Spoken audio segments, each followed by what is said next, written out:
Just click.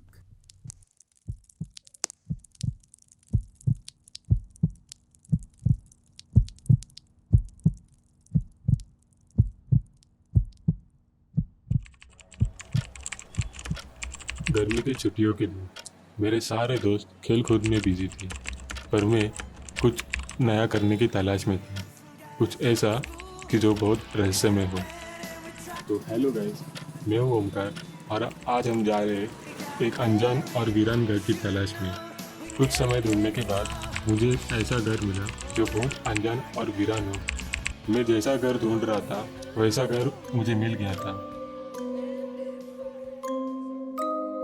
वो घर शहर से बहुत दूर था। उस घर के आसपास कोई और घर नहीं था, तो मैंने उसी घर में जाके ब्लॉग बनाने का फैसला किया। दूसरी रात जब मैं वहाँ पहुँचा तब मेरे अंदर ही अंदर डर पैदा होना शुरू कर दिया। मेरा मन मुझे वापस जाने के लिए कह रहा था, पर मैंने हिम्मत जुटाकर घर का दरवाज़ा खोला और अंदर बढ़ता गया। अंदर जाते ही मैंने मेरा कैमरा शुरू किया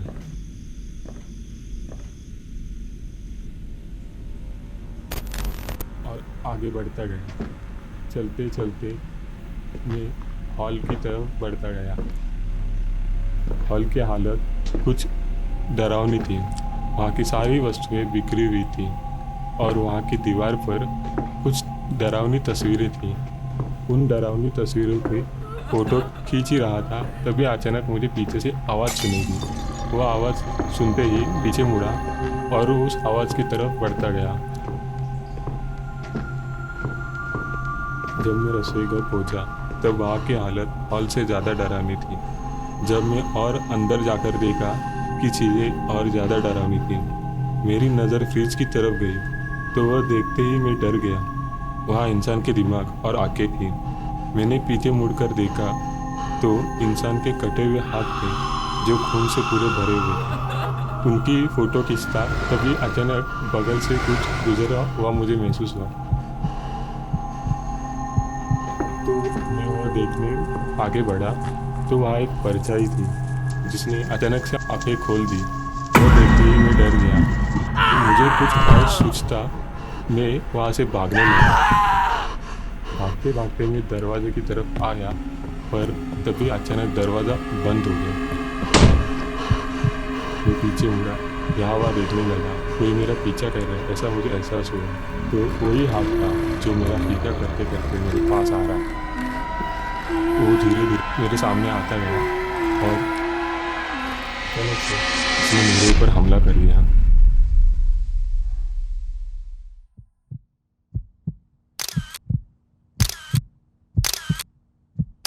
जब मुझे होश आया तब मैंने देखा कि वह मेरा ही हाथ है जो मेरी तस्वीरें निकाल रहा था।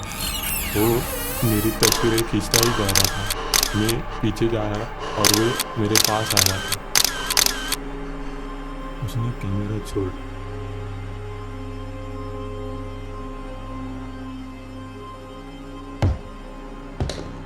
मुझ पर हमला किया और मैं बचने की कोशिश कर रहा था। उसने मेरा पैर पकड़कर मुझे घसीटता हुआ उस बंद कमरे में लेकर गया।